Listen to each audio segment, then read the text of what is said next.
Hello again, I'm Justin. And I'm Paige. And we are Being Adventurous.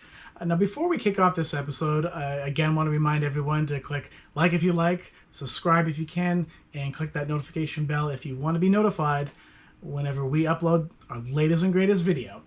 Now, for this video, we wanted to share the process that we are putting together when it comes to EV ownership, right? Leading from the idea of, hey, I want to go down this path all the way through decision, purchase, and owning an EV. If you feel that we've missed topics, by all means, please put them in the comments and we would love to add them to the list.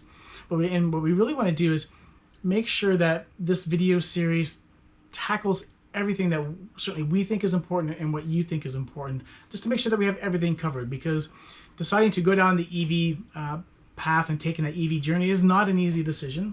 There's a lot of... It's not like just buying a gas-powered car.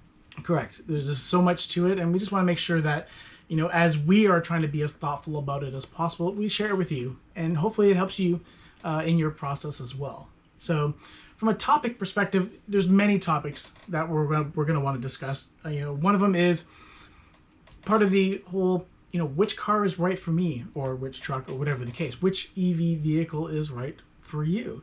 And what is, some of the things to consider is understanding not only your daily needs, but your lifestyle needs, and or your range needs, if you will, and also things like comfort, kind of outlining what features are important to you or what qualities are important to you versus ones that are just nice to have, right? I mean, I think that's an important thing to understand, and also understanding what your financial limitations are. All those will help guide you into narrowing down the options.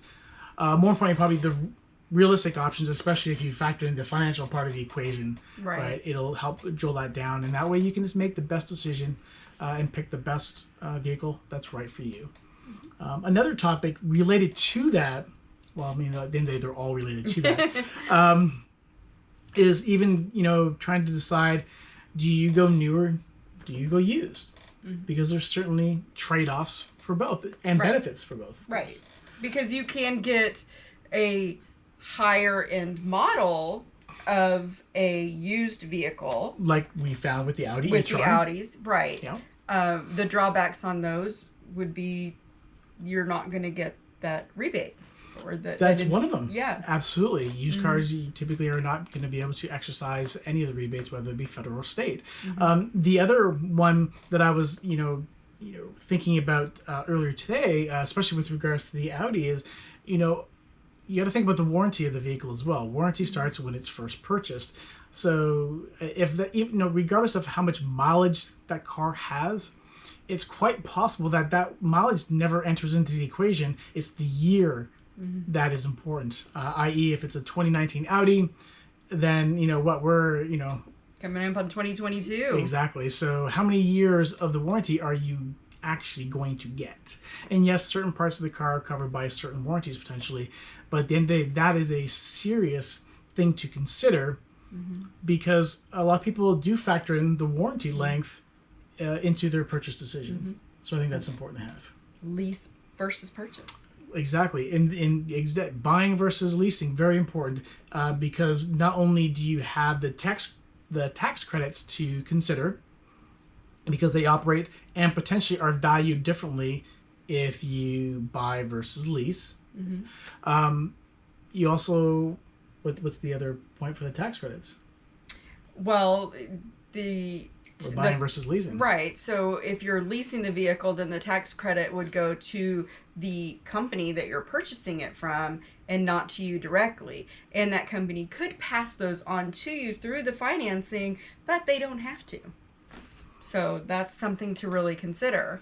Well, and that's also something to consider when you're going new versus used. Right. Because that could work to your advantage.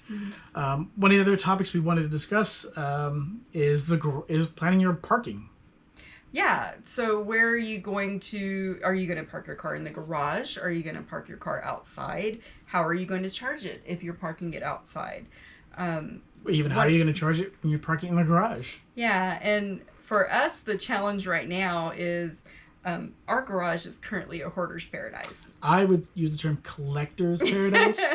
So we would like to kind of take you on this journey of us reorganizing the garage. We've recently put some flooring down in our attic space, and so we're going to be moving a lot of those items up into the attic to create room for at least one car and potentially 2 cars. The dream is 2. The dream is 2. So we're going to film this whole process so that you can see what the pain is that I'm starting out with. But, I mean, there's multiple reasons to do it, though. One, of course, especially here in Texas, hail is common, and we definitely want to make sure we're protecting the vehicles. Secondly, having at least a spot for one vehicle is a precondition for me selling my RS, because the replacement vehicle that I get to temporarily use needs to be parked in a garage as a condition for that. Yes. So there's that. But 2, of course, having the ability to charge indoors versus outdoors is very beneficial. Mm-hmm. It'll affect the placement of the charger, mm-hmm. and when we'll be going through the charger options. I know a lot of people, have the challenge of their main power box being in a different part of the home. For us, we're lucky it's in the garage. Yes. So that at least should make it less costly to get the charger installed.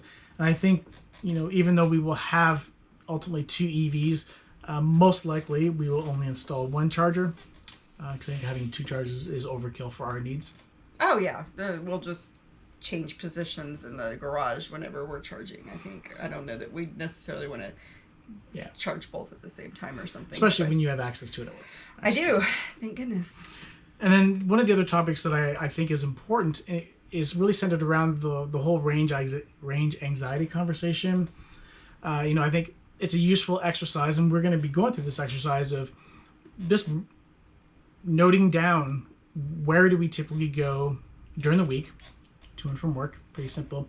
Where do we go on the weekends, and what does that mileage look like? And then also look at where the charging options are, whether they're Electrify America ones or the other networks, where are the free ones. I know, because we have a local shopping center now that does offer free charging while you're there. Mm-hmm. And so, and that was something that was very similar when we were in California. There were several, and now even in California, there were times where those didn't work, but one of them was at a movie theater. So perfect. If you want to go see a movie, you've got 2 hours of free charging if you can find one that has a charging station. Or, just looking at that Build a Better Route Planner, or looking at the Electrify America. I know ChargePoint's what we have at my office, and so they have an app there as well that you can look at and see where the charging stations are locally. We have a casino up the road, and if they would install chargers there, we may never leave. Yeah. If we're on a winning streak. Well, I think the good thing is when you understand where these charge points are, it allows you to not only plan your day better, but potentially integrate a more healthier routine. I.e., in California, we used to go to the malls to walk around, really, just to get exercise. Mm-hmm. So having malls, for example, having free charging is a great incentive to integrate that back into our lifestyle and things like that. So I think that's going to be a great exercise for many reasons, not just alleviating any possible range anxiety. And who knows, we might find some new places to visit around charging stations. Absolutely. So it's great to explore with confidence. So I think we'll leave it there. I mean, at the end of the day, those are kind of the topics that we're thinking of covering in this series, this EV ownership series. If you have anything else you want to suggest, please do so in the comments. We'll definitely look to add it, because we really want this to be a collaborative effort. We're not only doing it for ourselves, we're doing it for everyone. And the more information we can provide to folks and get them into making the decision to go EV, I think that's better for everybody, including the planet. So it's all good. Planet. Yay! I guess that's it. Thanks for being adventurous with us. We definitely appreciate it. Remember to click like, subscribe, click that notification button, and we'll see you next time. Take care. Bye. Bye.